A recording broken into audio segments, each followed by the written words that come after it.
Good morning, everyone. First of all, I'd like to thank Professor Marcos and Mr. Connolly for the invitation. It's such an honor to be in a world conference from IFAMA. When I was preparing my presentation, Professor Marcos suggested that I talked about the history of this industry, so where it was 10 years ago, where it is now, and where it's headed. So the corn ethanol industry is brand new. It only started back in 2017. And first of all, I was looking at the future data and all the projections. And as I was sitting here yesterday, I realized, my God, if I came 10 years ago to Ribeirão Preto to talk about corn ethanol, people would have called me insane, for sure.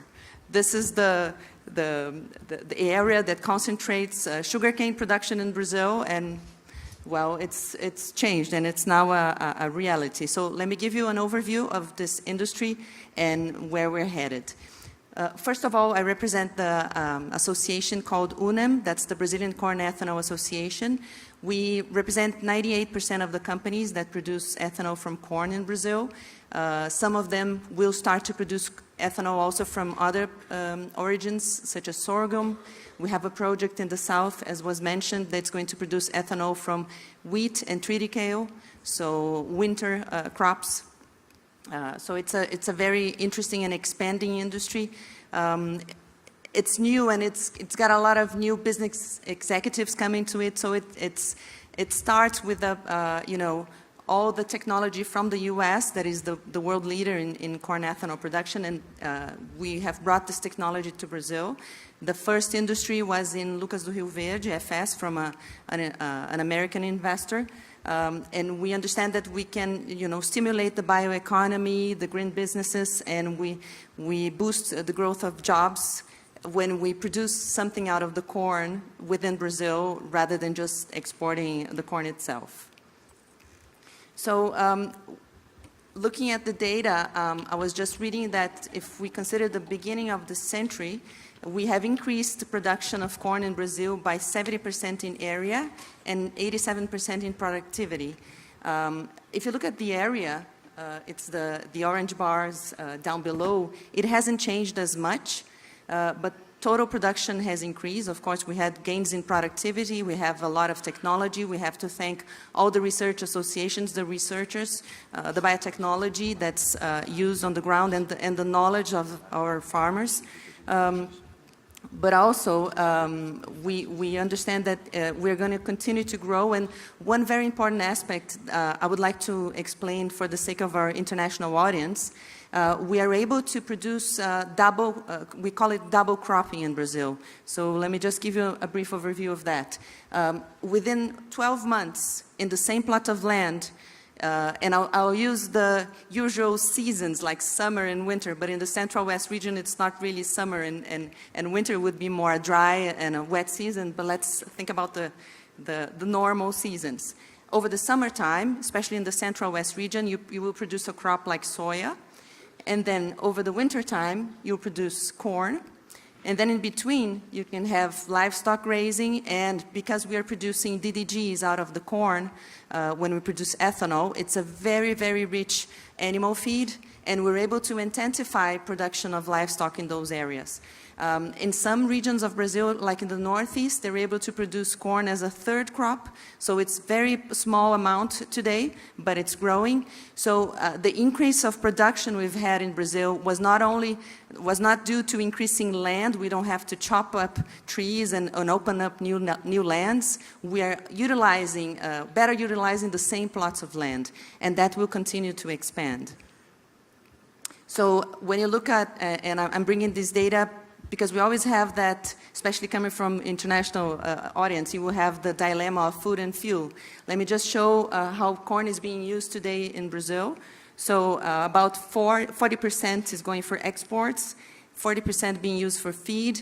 For industrial uses, only 14%, and then out of that, 11% is going for ethanol, and then we produce ethanol, DDGs, and corn oil.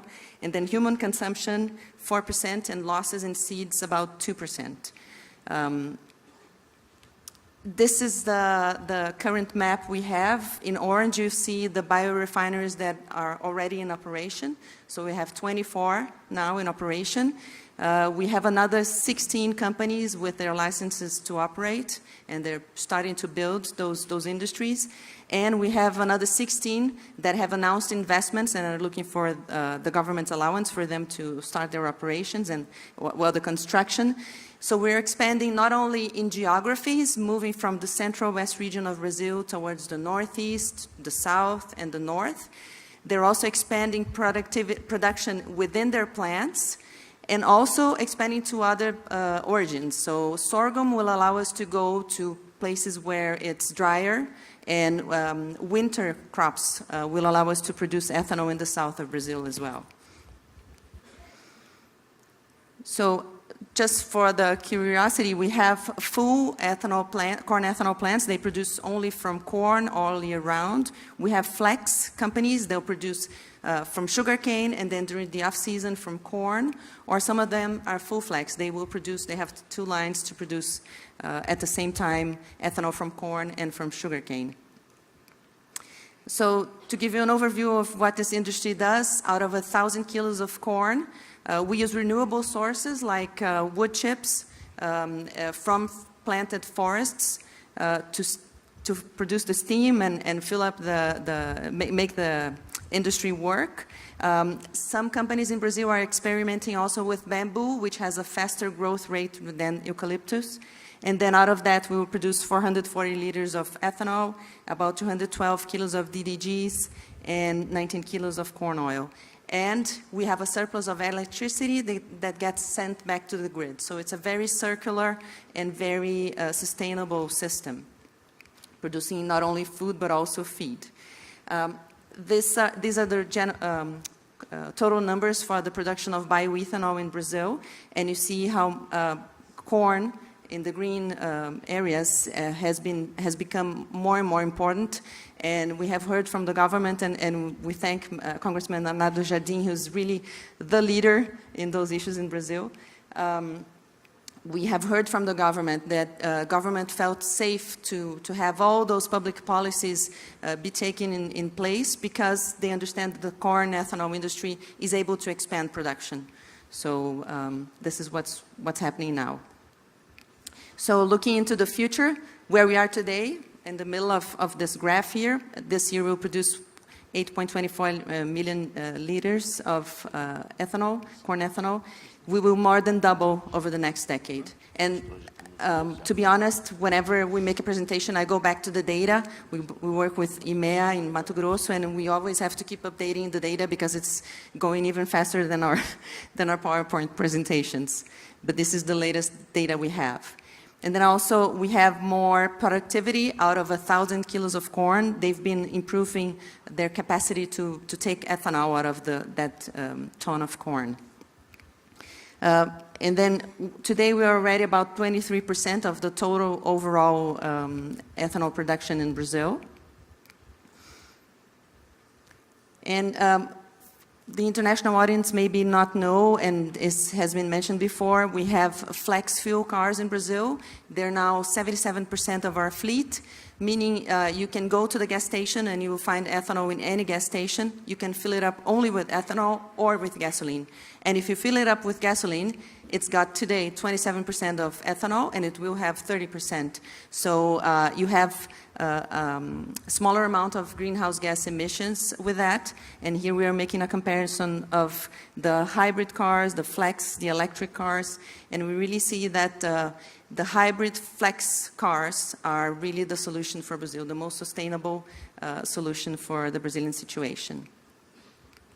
Also, we produce DDGs, and this is a very rich animal feed product that can be used for cattle, for sheep, for swine, for poultry, pets, and even fish, so all animal species. It's more nutritive than the corn itself, because you remove the starch when you make the ethanol, and it's 3 times more nutritive than the corn. So production has been expanding. We'll produce about 4.83 million tons this year. We have just opened the Chinese market last May, and we were there talking to COFCO, and they said then only they want to buy 5 million tons of DDGs from Brazil. And we were like, wow. And then we started saying, you know, if you want more DDGs, maybe you can also add ethanol to the gasoline within China. Then you're gonna demand more, and then maybe we'll be able to increase production within Brazil and export more. So it all, you know, you don't have DDGs if you don't have the corn ethanol. So just very quickly to show, it's particularly used for cattle in Brazil. This is an example to show you for the Mato Grosso state. You have the pasture areas in orange. You have the total amount of animals, of cattle, in the green line on top. The green at the bottom is the production of DDGs, so you'd see when it started and how it's grown. And the black line that rises exponentially almost, that's the stocking rate. So the amount of heads you can have per hectare. So you can intensify production because it's such a nutritive feed for animals. And we've seen that also animals have been slaughtered at a younger age. Of course, there's a demand from the Chinese market that wants younger animals, but we've been able to produce animals faster, and that's a more sustainable way of producing food. We have a program to promote exports of DDGs because 3 years ago, the industry thought, well, what if we produce too much DDGs? The price internally is going to drop, so let's open up the new market. So we have a program with Apex Brazil, and we exported just in 2021, 4 years ago, $1 million, and then $90 million, $180 million. Last year, $190 million, and this year until May, already $100 million. And in this program, here are the key markets we look into exporting, especially Asian markets. I'm responsible for that program within the association. And then going to the end of my presentation, it is said there's a conflict between food and fuel, but I think we should look at it in a different way. It's food plus fuel, because we can produce both in the Brazilian situation. And when you look at corn ethanol, it's food and feed and fuel. We're going to produce feed that's going to be fed to the animals, that's food for our human consumption, and we're producing fuel as well. So we don't see a conflict here. We have to finalize a virtuous cycle, not only for cattle, but for all the animals. You know, you're going to have animals ready for slaughter at a faster rate.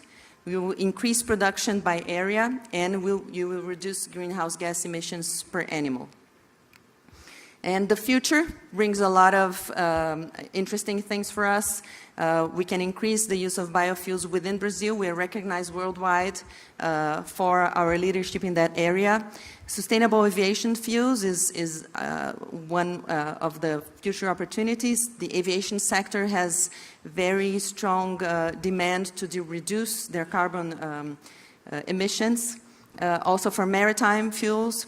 And another technology, we have a legal framework in Brazil now, just also recent, bioenergy with carbon capture and storage.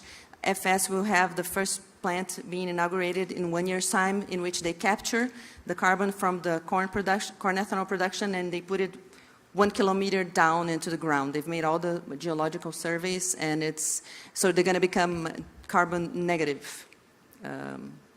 And I have to mention yesterday, Mr. Arnaldo Jardim was there, so the big event in which it was announced that from August 1st we'll have 30% of ethanol in our gasoline. And I also, to finalize, I have to mention we have COP30 in Brazil this year, and Ambassador André Correia do Lago just launched his 4th letter of the action agenda, and we really have to take this opportunity to make sure we talk about the importance of biofuels or renewable fuels for the energy transition. We will produce more corn, so we see a bright future for this industry. And these are the companies that we represent, the corn producing, the other ones that provide services, and also other associations. Thank you very much.